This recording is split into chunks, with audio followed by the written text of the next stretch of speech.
An entire world is ready for you to start your career teaching the path to wellness. Mastering the science of mindfulness.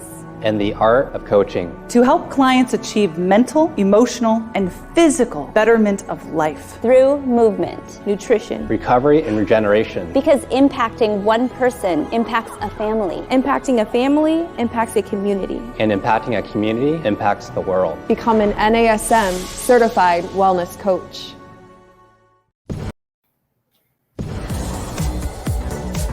You're listening to Random Fit with hosts Wendy Batts and Ken Miller, winner of a Gold Markham Award for Digital Media.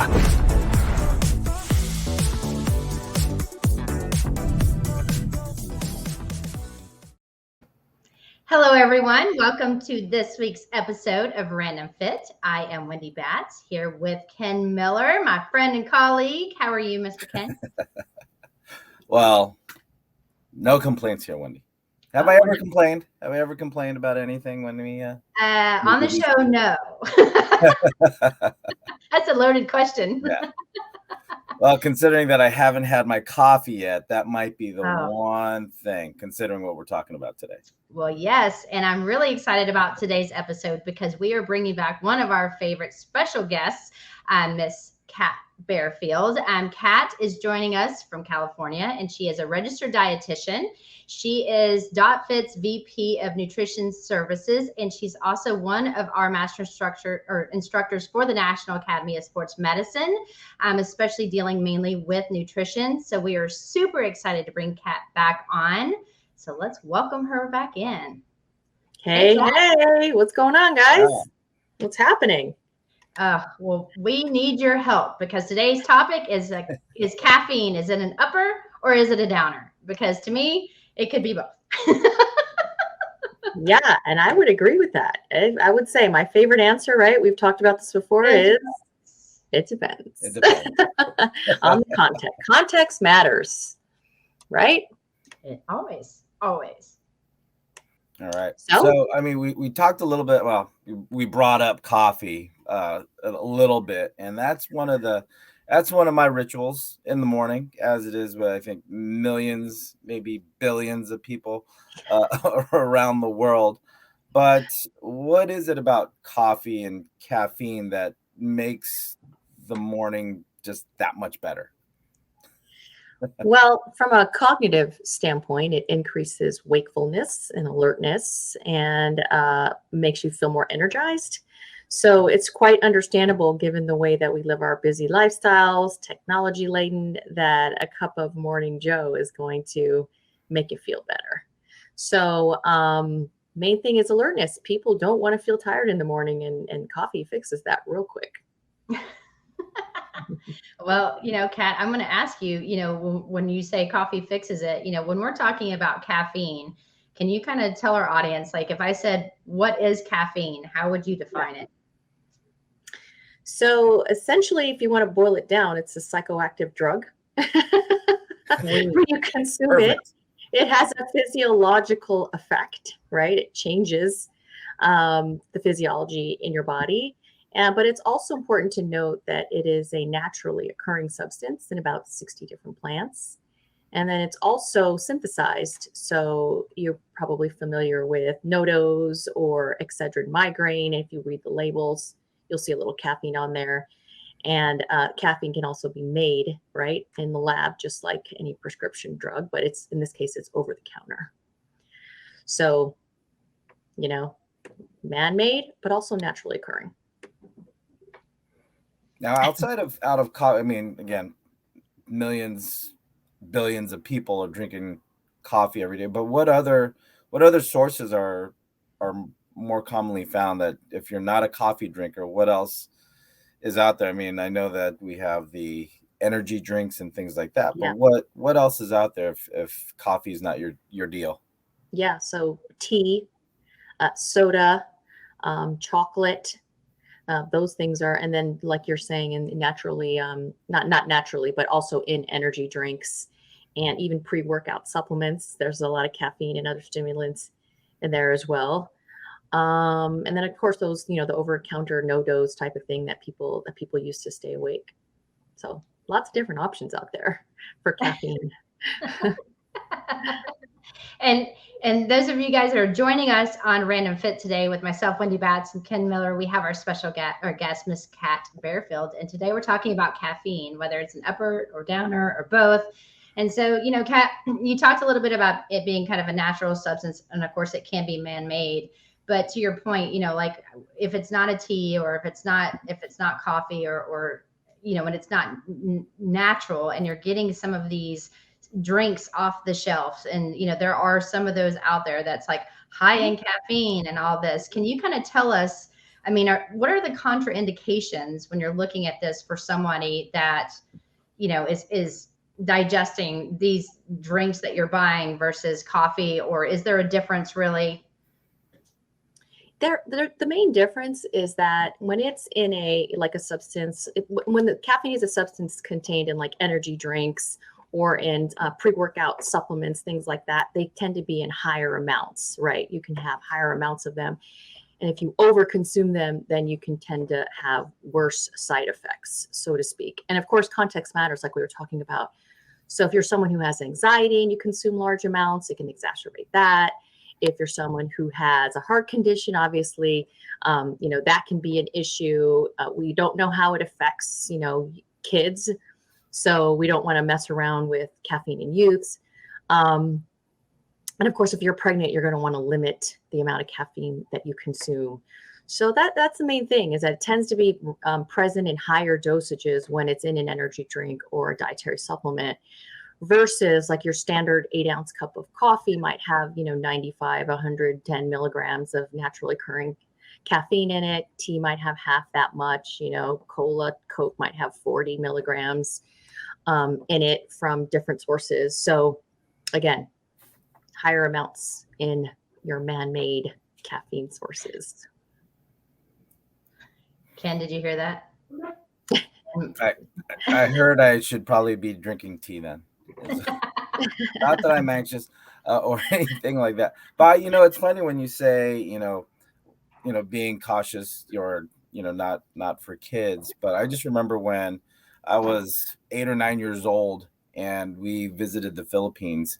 And one of the things that we had for breakfast, here I am 8, 9 years old, and I would have my coffee with condensed milk is how they had it. Mm-hmm. And, one a pandesal, or basically it's a roll, a bread roll. And that was breakfast. And I almost had that every day when I was visiting my family in the Philippines. But it was culturally, it was just one of those things where my parents were having it for breakfast, and therefore it was on the table, so everybody had it. So now that I think back to when I was 8 and 9 years old, I was a coffee drinker back. Of course, I didn't have it, coming back to the U.S. It's not like I'm a 5th grader and said, "Hey, Mom, Dad, where's that pot of coffee? Is that ready yet? Can I have a cup before I got some homework to get done right now?" That's funny. Yeah. And I think that, and when you have a cup of coffee, probably not a big deal, in small amounts and naturally occurring sources. That when you get into the energy drinks for youth, and, the over-the-counter energy shots, things like that, concentrated in high amounts, that's when you want to sort of be careful, with kids.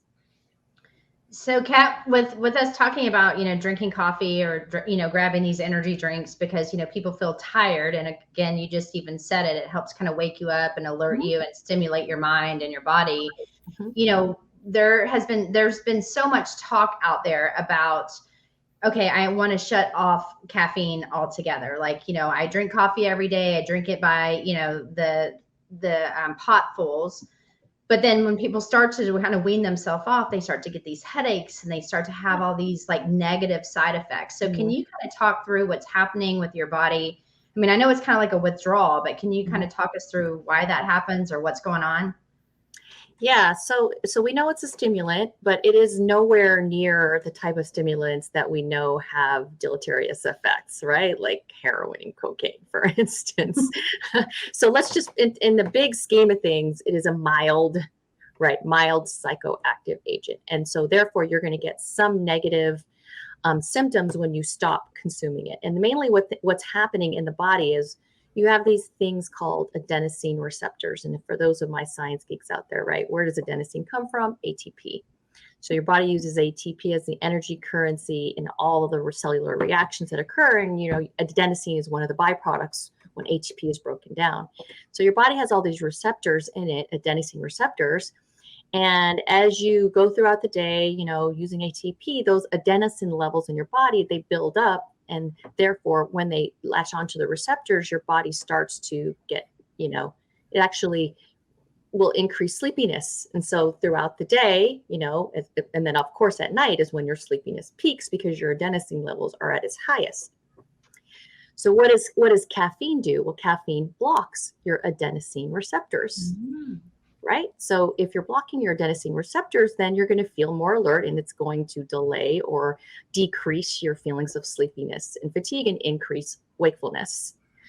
And then associated with that, if you stop all of a sudden, right, consuming caffeine, well, then your body actually can upregulate the number of adenosine receptors it has if you're a habitual caffeine consumer. And so imagine you stop all of a sudden and all your adenosine receptors are like open and ready and no longer accepting caffeine. And now adenosine gets, latches onto all the receptors. There's more receptors now. And so you could feel extra tired, right? And have headaches and such. So, but the good news is that it's transient, it's short term. And so if you allow yourself to just, put up with it for about a week, then you're back to normal. As opposed to one of these other, stimulants that has way, more severe side effects and withdrawal symptoms, if you will. So sometimes I feel like the addictive properties of caffeine are a bit overstated. It's a short-acting substance. Caffeine is short-acting. It stays in your body, peaks probably around 30 to 60 minutes after you consume it. And the half-life of it is about, 5 hours, meaning that 5 hours later, about half of the caffeine you ingested is still in your system. And so it's out of your system pretty quickly, Yeah, I find that kind of interesting. Sorry to butt in really quick, Ken, but when I was pregnant, they told me that I could, I really should cut down on caffeine because again, I am a coffee drinker. I love it. And I think it's just the warmth more than I care about the taste. Because I have like creamer with splashes of coffee in it. And I thought, oh geez, if I go from like, full leaded caffeine coffee, like that I drink up to like this decaf, which they were like totally acceptable. Try that. I thought I was going to be miserable, and I had zero. I noticed like it didn't do anything to me. I didn't have those side effects, but then I hear other people talking and they're like, oh my gosh, I didn't have my coffee today. My head's killing me. And I'm like, really? So I don't know. Some of it I think is psychological too, because I'm like, if I just said I'm stopping caffeine, I feel like that would like, want me to have more, but it would cause the headaches versus, hey, I'm just going to still drink it, but I'm going to drink decaf when I know there's still a little bit in there. There is. But I just found it fascinating that like, especially for myself, that I didn't have any side effects. And I thought for sure I would. Yeah. And it also depends too on if you're what's called a slow metabolizer or fast metabolizer, how it affects you. And then what's your habitual intake? Are you consuming 1 to 2 cups a day? Are you consuming 8? So all of those things play a factor, as well as like, what's your quality of sleep? Are you, trying to make up for your poor sleep by consuming more caffeine? That plays a role into it as well. And if you're here with us at Random Fit, we're with Kat Barefield as our special guest, registered dietitian, and we're talking about caffeine with Wendy Batts and I, Ken Miller. And Kat, when we talk about caffeine and sleep, right, and you mentioned it from the perspective of if you didn't get a good night's sleep, for whatever reason, like let's just say putting together the notes for a podcast or something like that kept you up a little bit at night, but to look at it from the other end, and you talked about half-life, and thanks for bringing that up, because that's one of those things about chemistry or biochemistry when it comes to life and half-life, and the full effect, as you said, takes a little bit for it to kick in, a little bit of time, that is. So one of the things that I noticed about me is that if I have coffee after 3 o'clock, and it's rare that I have something in the afternoon, if I get a good night's sleep, But is there a general recommendation on when we should stop having coffee? Someone's saying, you know what, I'm getting 5 hours sleep, or it's interrupted sleep at night. Is there a way to manage the dosage throughout the day? Yeah. So the general rule of thumb is, 6 to 8 hours before bedtime, you want to stop having caffeine. I'm sure you guys all know someone who can drink a cup of coffee and they're like, they can fall asleep and they claim it doesn't affect them. But from a physiological perspective, you're still blocking your adenosine receptors, right? So you may be able to fall asleep quickly, but it can interfere with your sleep quality, right? So it can interfere with the deep restorative sleep, the REM sleep that you have, by having caffeine still, around in your system. So general rule, 6 to 8 hours of bedtime. Before bedtime, stop your last caffeine dosage. Kat, I'm gonna play this back over and over again and put it on our speakers throughout the house and play that, because I live with someone that can drink coffee or something, tea before bed, and he's out in 2 seconds. So I'm gonna just tell him that his quality is poor. Quality is poor because of that. Yeah, and some herbal teas don't have any caffeine in it. So again, it depends on what type of tea that he's consuming. I think tea can be relaxing at night if it doesn't have, and calming, some of the herbal properties if it doesn't have any caffeine. So maybe it's just a matter of switching the type of tea he's consuming. Yeah, we'll get right on that. Speaking of that evening consumption of caffeine, one of the things that I like after a really good meal is a little dessert and a little decaf. Decaf still has some in it, right? I mean, but is it enough to affect someone's sleep at that point? I think it depends on how sensitive you are, but in general, what they say is decaf coffee, I think they remove around 90 or 95% of the caffeine. So you still have some floating around in your system. So, probably not a big deal. But again, depends on, did you have a whole bunch of caffeine that day? Did you have 8 cups prior, regular coffee? You know what I mean? Are you sleep deprived already? Probably if you're in a sleep deprived state and you're already consuming a lot of coffee, it's probably on the safe side to consume an herbal tea or something instead. So you're suggesting decaf, extra double chocolate layer cake, everything right before bed, right? So, and that will help, that will probably cause some sleep issues, or my quality of sleep will decline. It certainly can. I wouldn't rule it out, especially if you're someone who's sensitive or you're already in this chronic sleep deprived state. Mix the chocolate, have some berries instead, go with some herbal tea, and turn your screens off an hour before you go to bed. He's a creme brulee fan, so I think he's probably safe there because it doesn't have chocolate or the caffeine effect probably on that. So Eric, better than chocolate lava cake, that's for sure. Oh man. Oh, Ken, you're out. You just made me drool. So Kat, I have a question too. We're talking a lot about, sleep and what it can do, for people that are drinking right before bed, and the quality of sleep, of course.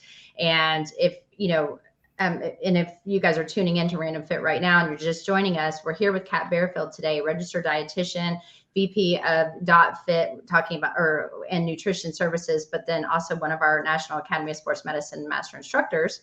You do a lot of things, Kat. But when we're talking about on a performance side, I know a lot of clients that I have, especially some of our athletes, they do this pre-shake and it has caffeine in it when they're talking about the pre-workout. And you briefly mentioned it for a quick second. So can you kind of talk about the effects it would have, before you're going into the gym, or should someone consume caffeine that isn't a normal caffeine person? They don't usually do caffeine, but should they start doing it in their pre-workout? What are your suggestions? I would first ask the question, what is it that you're trying to achieve by utilizing caffeine? So caffeine not only, has cognitive effects like increasing wakefulness and alertness and energy levels, but from a performance standpoint, caffeine also reduces your rate of perceived exertion, which means that basically it makes exercise feel easier, right? And it could also boost exercise performance of all types, moderately boost endurance performance, also strengthen power, sprinting, all types of research surrounding caffeine in terms of its performance benefits. You're also going to get a little bit of an increase in metabolic rate. Obviously, if you feel more energized and exercise feels easier, then theoretically you can work harder and burn more calories. So it can facilitate your body composition goals, if that is your goal. So what are you trying to achieve? And then if you're a novice or if you're, first time caffeine user, then it's important to start, I think, at the lower end and then see how your body, feels. And then you can titrate up based on how your body's responding. Well, to piggyback, can I ask another follow-up question to that? What about individuals that like to work out at night? Would you suggest some kind of, pre-workout, knowing that is probably, because it just depends on time. And we're always saying, put it in your schedule whenever you can fit it in, do it. Yeah. I'm a huge advocate for that. But then again, it seems like there could be some. Yeah. I would say if you're training at night, then no, because you're not going to want to compromise your sleep, because sleep is basically when you recover and you restore and, all that stuff. So if you're training at night, I would avoid it. If you're training in the afternoon, like we said, 8 hours before bedtime. So I don't know what times the average person go to sleep in, maybe 10 or 11, then you're looking at the last dosage being around 2 or 3 p.m. Because, you just don't want to compromise sleep because so much happens during sleep, right? Yeah, but from a performance standpoint, if you guys want to talk about dosages, like what would be the, the dosages that people would utilize caffeine at, from a cognitive standpoint, a cup of coffee has around 95, 100 milligrams. You can increase energy and alertness that way. So you could start with that at around 100 milligrams. But if you look at the research closely, then the performance benefits, I'll give it to you in milligrams per pound of body weight, starts around 1.3 milligrams per pound of body weight, up to around 2.7 milligrams per pound of body weight. That would be the range, right? And it might be wise to start at the lower range if you've never used caffeine before. So really quickly, like if I did it by, let's say you're a 150-pound athlete and you went 1.3 milligrams per pound, you'd start around 195, right? 200 milligrams was your starting dose. And, times 2.7, 405 would be the upper amount for that range. So Are you writing it down, Ken? I'm actually looking at my calculator. I'm figuring out, okay, well, if I could have a pot of coffee. Well, that's another thing too that we should talk about, because caffeine in coffee is highly variable. And I remember there was a study that actually they went to Starbucks like 6 days in a row or something, and they got the same cup of coffee, and there was like a few hundred milligrams worth of variation between the cups of coffee that they were buying every single day, exact same cup of coffee. So it's highly variable in coffee. I mean, you could maybe get a cup. We have a, Starbucks one day and it has 250 milligrams, and the next day it has 500. I mean, it depends. And that's why, like in the research, you'll read about caffeine, and they utilize caffeine anhydrous, meaning without water, meaning it's made in a lab, because they can control the dosage of it much easier. And then they can obviously, if you can control the dosage, then it eliminates what your outcomes might be. So more control with caffeine anhydrous. So the point I was making is your pot of coffee, it's likely not the same day to day. So you're going to want to Thanks for sharing that. Yeah. Because there are some mornings where I think I slept okay, and I'm on my second cup, and I am still dragging, So there are those times where I'm just thinking, this coffee isn't making a dent in how I'm feeling. And there are those other times where I feel like, going for a 3-mile run, so that. Yeah. Don't you love it when you feel like that? Yeah. But whether or not I go for the 3-mile run, that's a little, it would make sense if I went for a 3-mile run, if I felt like I could, but. Well, so that's another issue, is that caffeine is, if you want to use it in supplemental form, can also be used as a pick-me-up. Sometimes we drag throughout the day, like you're saying, and as long as you're mindful of what time of day it is, you can dose it, in a caffeine pill, if you will, as long as it's, of course, third-party tested, it's a high-quality product, as a pick-me-up, instead of coffee. And also a lot of women in particular, and men too, but, want a workout, a pre-workout product, but they don't want the side effects of, let's say, creatine monohydrate, which, increases intracellular water and makes the scale go up. A lot of women don't like that. Or, beta alanine, another common ingredient in pre-workout supplements that in some people, it causes this tingling sensation. So, some people want to have more energy in their workouts and in the gym, but they don't want the side effects of creatine and beta alanine. So that would be a good usage of it as well, So Kat, what are your thoughts about the quick shots? You can go to a convenience store now and it's like, one shot dose of, like, it says caffeine. What are your thoughts on that? And is that truly safe because of the quick amounts that you're taking at one time? So as long as it's a high quality product, in other words, what's on the bottle is actually inside the container and there's no other banned substances or stimulants, or, there's not too much in it, then I would say that it's pretty much the same as taking a dietary supplement, because it's still most likely going to be caffeine anhydrous, although, you got to look and see what the caffeine sources are. It might be guarana, it might be some other, source of caffeine. It can have the same effect, just like, coffee, drinking a cup of coffee can, if the dosage is the same. But I don't like X factors. I don't, you know what I mean? Like if you're working with people, you want to make sure that stuff is controlled. So, especially your athletes or, even your normal clients, like if you want your normal clients to try out a stimulant, you don't want to give them something that you think has 100 milligrams, but it really has more, or might have another stimulant in it, right? Mm-hmm. Like that would not be smart, I would say. So I'm more, especially when it comes to, working with athletes, I'm more of use a third-party tested product, make sure you're calculating the dosage by weight. So you're not saying go into the convenience store. You know what I'm talking about. You go get some gas. All of a sudden you have to go inside for something and you see these. Never tell my athlete or client to do that. That's me. That's my personal way I like to advise people. So yeah. And that might translate over into maybe the shot is fine, but then they might go, oh, maybe let me try this little energy pack right next to it. You guys seen those little energy packs in those convenience stores? Oh yeah.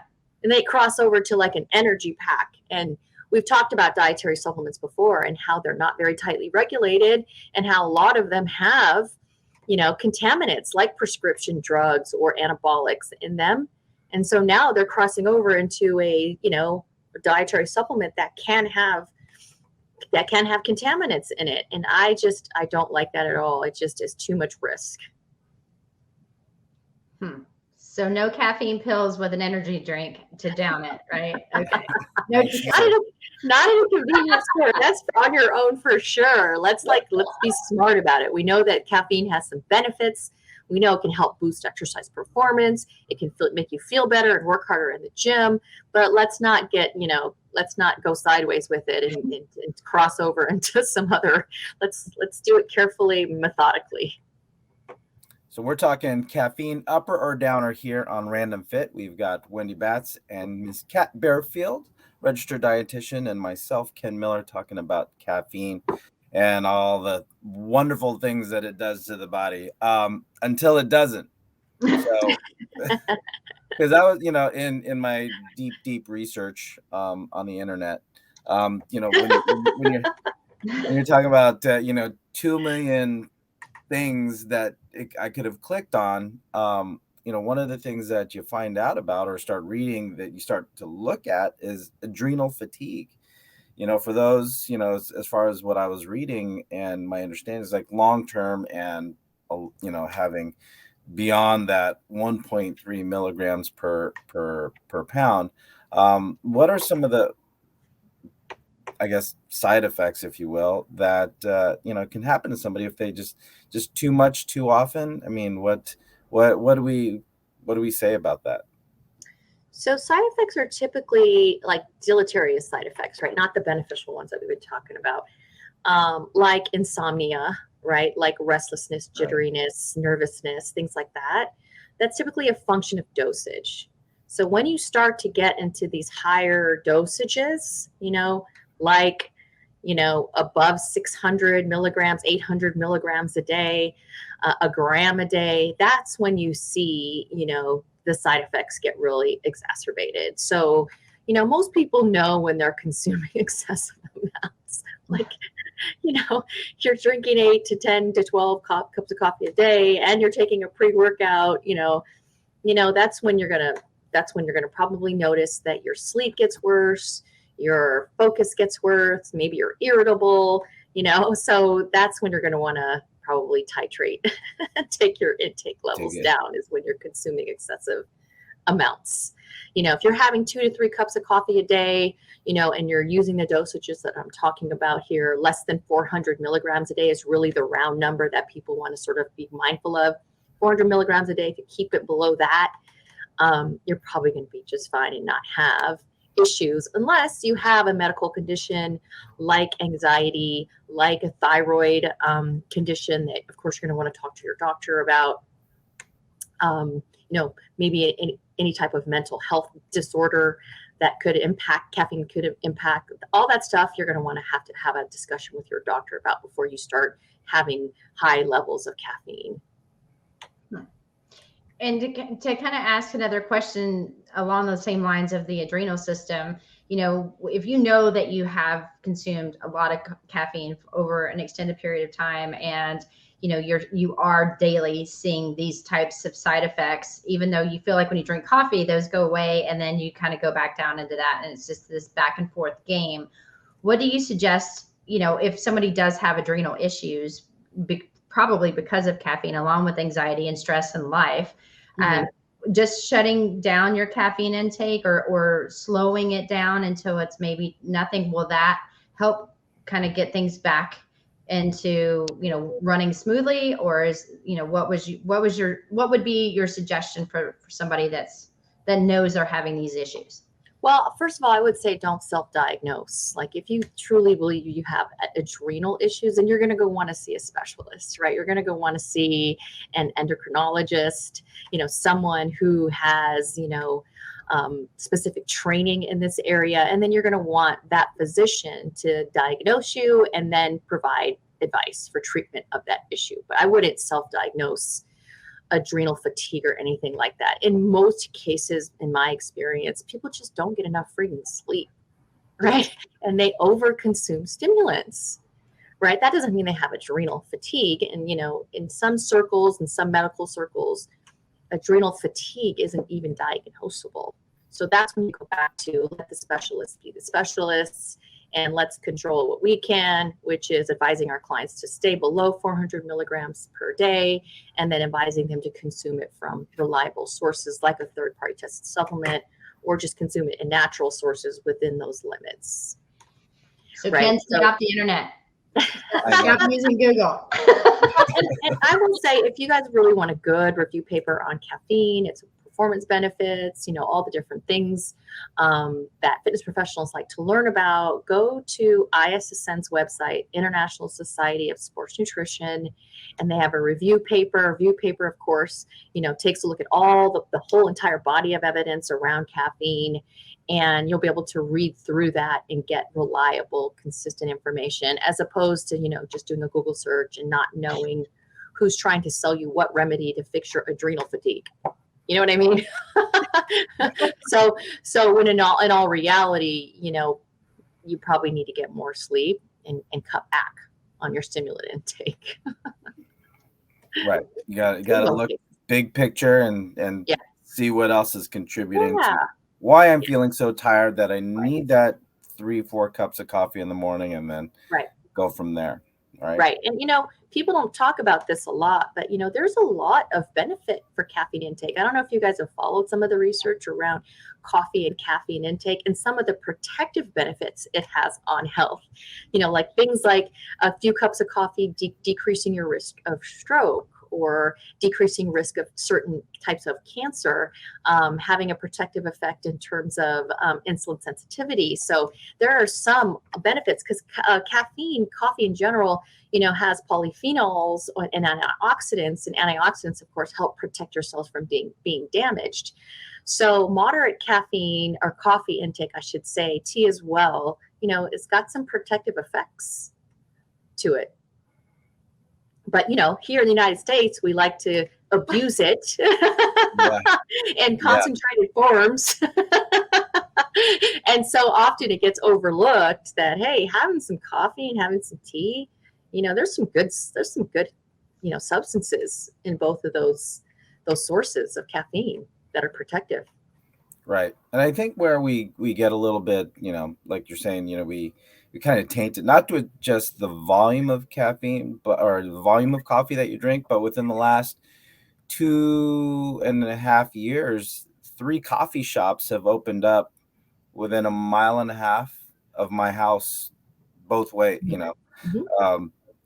but now you start to have the lattes and the cappuccinos and everything, you know what I mean? So there's a lot more that's going into the cup than what we're talking about is just caffeine, because now you have, the sugars and all that definitely have to be considered when looking at, okay, well, I need my stimulant. Well, what else are you doing outside of getting the caffeine? Well, you're getting all the sugar and all the other calories. When you start to look at the calorie allotment to some of these drinks, man, it's crazy. Yeah, and that's a good point. So, coffee has taken on this broad definition of the 900 calorie Frappuccino mocha latte at the at the coffee shop, right? Like, that's not coffee. That is like basically a liquid Snickers bar, if you will, with a little bit of caffeine in it. So, not to say that Snickers bar is always bad for you, but if you're consuming a 900 calorie sugary laden beverage every single day, and then you get your, muffin or whatever pastry on top of that, now we're talking about coffee intake affecting total caloric intake, and obviously increasing your risk of weight gain, excess weight gain, right? So people do have to be mindful of their coffee intake and like really look and see are you actually consuming in that latte. If it's 400 calories extra a day above what you're normally used to over a few months, a few weeks, etc., you're going to be putting on some extra weight if nothing else changes, right? Well, and I feel, Ken he can attest to this. When we went overseas to do a conference, I asked for a cup of coffee and I asked for a creamer. And, once they figured out what I was asking for, because there was a little bit of a language barrier, they bring me this tiny cup. It was a tiny cup. I felt like it was one of those play teacups that that my niece has. And so I thought they were kidding. And so I just said, jokingly, you might want to leave the pot of coffee next to me.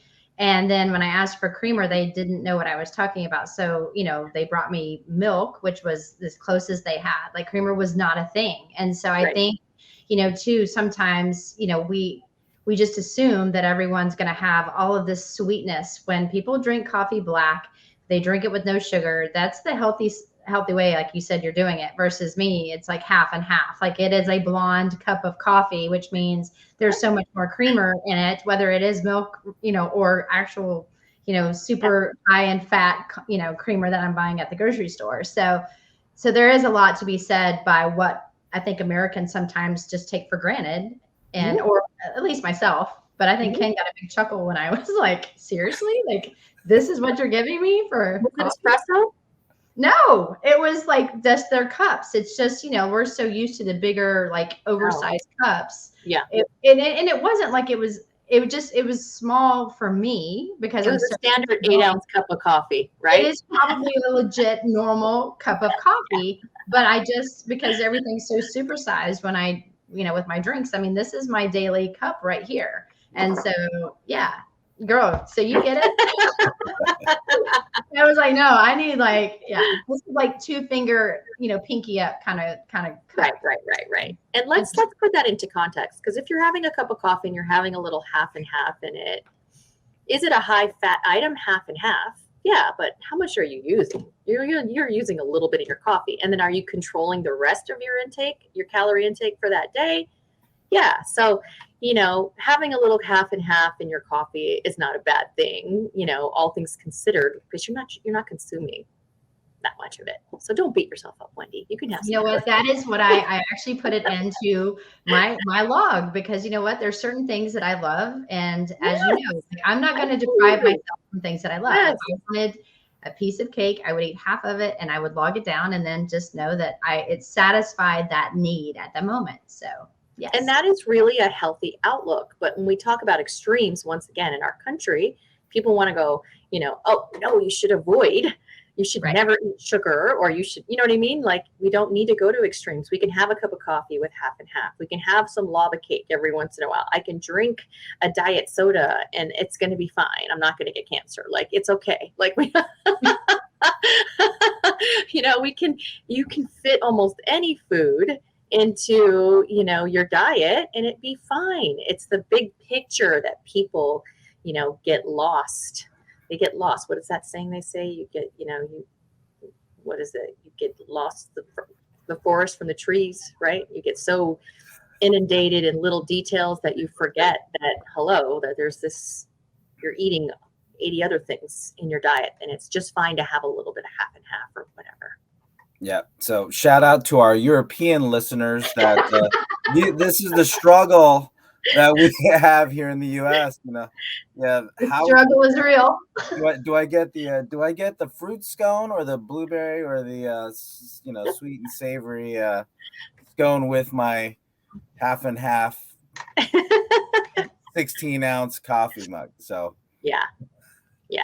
So if you guys wanted to talk a little bit about caffeine myths, we can, because I think there's a bunch of misconceptions around coffee and caffeine and it being a diuretic and causing dehydration and all those things. And so I want to touch upon that a little, because I get that question a lot. And caffeine by itself, or coffee by itself, does not cause dehydration. So what is dehydration, right? It's inadequate fluid intake, right? So coffee and tea can actually contribute to your fluid intake. What is it going to do? When you're first using caffeine and coffee, you're going to feel the need to urinate a little bit sooner. And then if you're consuming coffee and caffeine, in high dosages or above 300 milligrams a day in general, it can increase your urine output a few ounces. But coffee and caffeine by itself does not cause dehydration. It's inadequate fluid intake that causes dehydration. So I wanted to point that out. Nice. Also, caffeine intake doesn't cause bone loss. There is some research out there that, in high intakes, like we're talking over 700 milligrams a day, there's an increased risk, but it doesn't cause bone loss.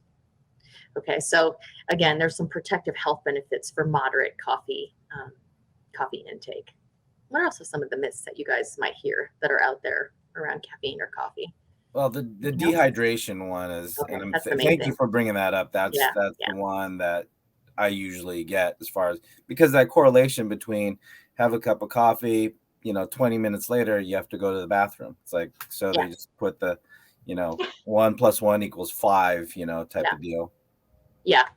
Yeah. But I would argue that, okay, so you're having coffee and you got to urinate, but what happens if you're drinking water instead? Don't you also have to go to the bathroom?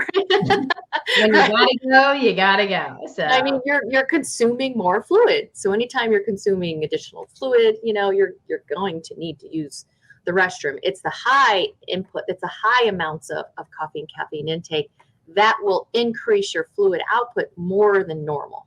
Does that make sense? Yes.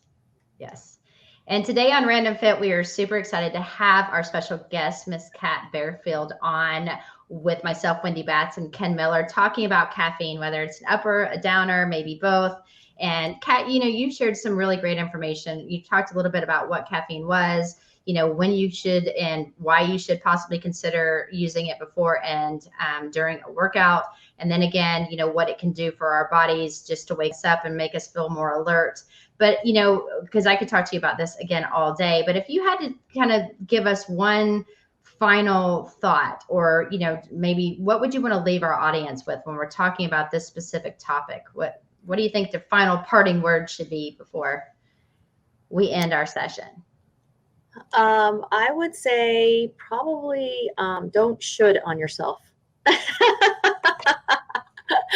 So should, SHOUD. Don't get twisted over there. Like, if you enjoy coffee, like most people do right here and in Europe, if you're enjoying a moderate intake of coffee, 2-3 cups a day, there's no reason for you to stop. There really isn't. Just keep enjoying it. Don't beat yourself up, right? And then also, probably to piggyback on that, is if you are chronically sleep deprived, don't try to use caffeine to fix your sleep issues, because it's not going to. And my more sleep. So those are the two things I would say, because a lot of times, the news, the headlines are going to vilify, coffee this, coffee that, and we lose the big picture, like as we say. And then also, sleep is a huge issue in our country. I'm sure others, especially among youth, we're staring at screens all the time. And we know how important sleep is to quality of life, energy levels, etc. And no amount of caffeine is going to fix that. None. Not even 400 milligrams? Not even 400 milligrams. You might feel good, quote unquote, good, energized for a little bit, but you keep doing that, your body's going to protest. You're going to have bone loss and dehydration. Yeah, just kidding. Yeah. So those are the two key takeaways, I would say. If you drink coffee and tea and you enjoy it in moderate amounts, keep doing it. Don't worry. And, take care of your sleep. That's right. Well, Kat, I can honestly say after this episode, I am smarter now than when we first logged in. So thank you so much for the science and the insight, because without your insight, science really doesn't have as much, bang for your buck when you can't say the words. It depends. Well, it's always a great time hanging out with you guys. So please invite me back. We can chop it up a little bit more. Let us know what your listeners want to learn about. I'll study and make sure I come prepared. Yeah. And on that note, for those of you listening to us or listen to this episode of Random Fit regarding caffeine and upper or downer, thanks for spending your time with us here. Wendy Batts, myself, Ken Miller, and Miss Kat Barefield, registered dietitian, and again, sharing her knowledge and insight and perspective when it comes to the intake of caffeine. So just like what Kat said, if there's other things, especially from the nutrition side of fitness, that you want to hear about, and we can easily give Kat a call on the not a cat call, but a call on the bat phone. We can have her back on. So follow, subscribe, download, share, comment, let us know what you want to hear here on Random Fit. But until then, take care and be well. Thanks, guys.